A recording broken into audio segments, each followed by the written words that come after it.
Hello, this is Mike, NoStressMike.com. Definite stress. I'm in Houston Airport. I just came in from Mexico, and came in on United. First thing is, I told myself I'd never take United again, but situation. Actually, I'm on a for one thing, I'm not a rich guy, so I can't just pick and choose that much. And so that, and the one thing I didn't quite understand, it was at $200, something like that, and then to go back. And I was in Mexico, I think 3 days, something like that. And then it jumped up to 500 one way coming back. So something happened somewhere. So I don't quite understand how the system works on that. So that's how I ended up getting on United again. And then, like I say,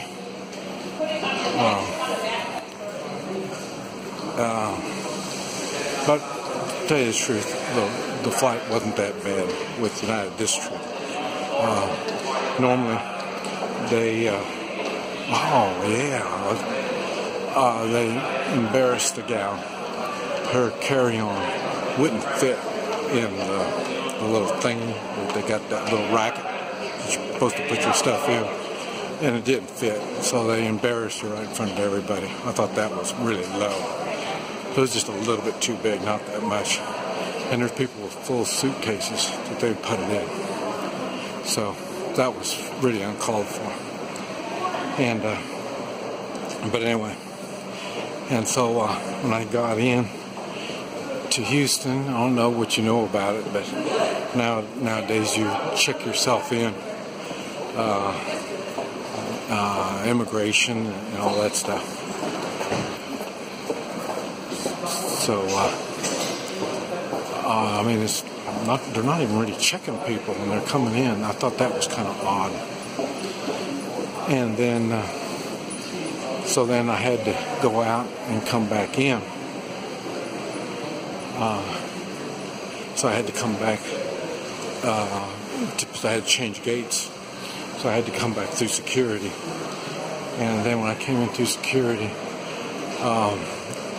it really sickened me thinking about how the American people have gotten numb to the idea of being treated like cattle. It was really bad. It really embarrassed me just thinking about all these people that would go through all the stuff that they had to do. And then and it's been a while since I had to take my shoes off, so this is one of these things I had to take my shoes off. I didn't have my fungus socks on, so they kind of caught me off guard on that one. And but anyway, I still wouldn't go through the X-ray thing. I had them pat me down, and when I told them I wanted them pat down, man, I mean, they just freaked out. I had 3 different guys come over, start talking to me, and they wanted to explain to me why it's okay to go through the machine. I just told them, well, I just don't feel like I want to do it. I mean, I have to. This is what it is. Well, the thing is, and I know what they do. What they do is they want to make it really look bad. So, and I know what they can do is do a body cavity search. So they can go to that extreme, and I was expecting that. Now, I don't give them a hard time. I just go into my old man act, and I'm not comfortable doing this stuff. So and it was shocking to them how I would not just go along like everybody else. And they have the metal detector thing that you walk through, and they put some plexiglass in it, so they wouldn't even let you walk through it. So they wanted me to go around it, so I went around it. And then like I say, they really didn't have it set up. It used to be they had footprints, and you'd stand on the footprints and they do it. They didn't even have that. It wasn't even set up for being searched. So I guess people just don't do that anymore. So, but anyway, and they did do. I say I'm nice and polite through the whole thing, and it's funny because they're nice and polite by the book. So I mean, if there's if it's written down, you can tell by the words they say they said all the proper words. If you could hear what was going on, and best yet is to see their faces, you could see they were really upset that they had to do extra work to check me out. So, but it wasn't a good experience, and I don't know how long I was there. I held up the line a lot. They would give instruction. I'm not real good on taking instruction, and they said to put things in separate tubs. So I had like 6 or 8 tubs all set out there. And I said, well, you don't do all that. And I said, well, you said to put them all in separate tubs. And then the tablet had to be in a separate tub. I mean, just stuff like that. I take construction, but I do exactly what they say. And so it was really annoying. And then, like I say, I would stand there when they were patting me with my hands up like a criminal and stuff, and people would look at me. And he said, "What, do you want to go into the private room?" No way. That's the last thing you want is privacy. When you're getting in a place like this, that's the last thing you want.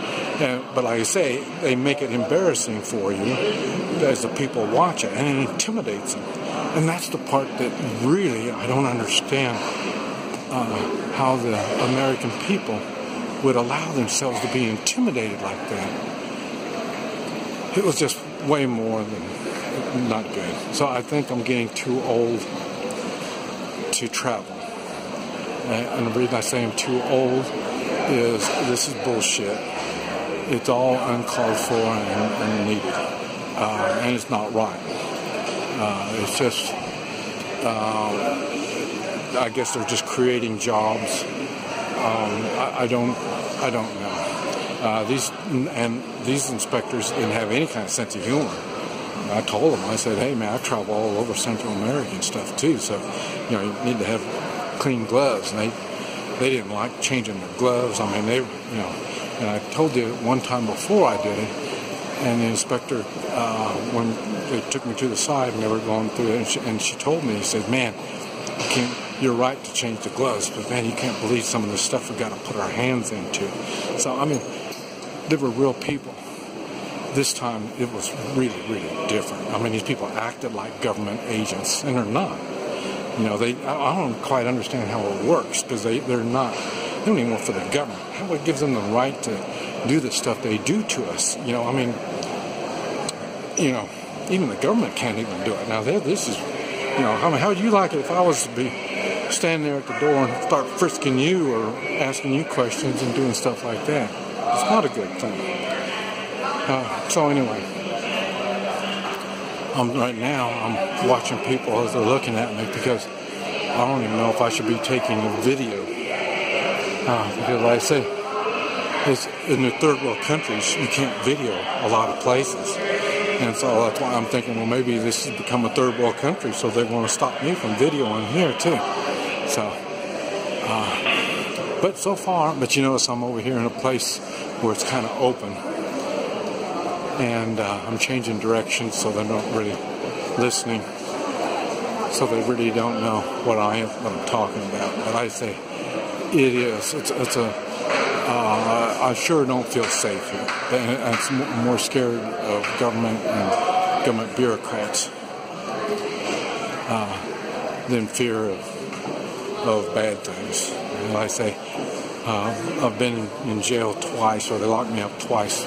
Both times I was at an airport. when they got me. So, and I didn't do nothing both times. They finally let me go. You know, it wasn't quite that easy, but I did get out of it because I didn't do nothing wrong. But anyway, I just thought I'd give you a little update on what's going on now. I'm just going to find something to eat, and boy, prices are so high. It's really an experience. But anyway, I'll let you go. This is Mike, NoStressMike.com.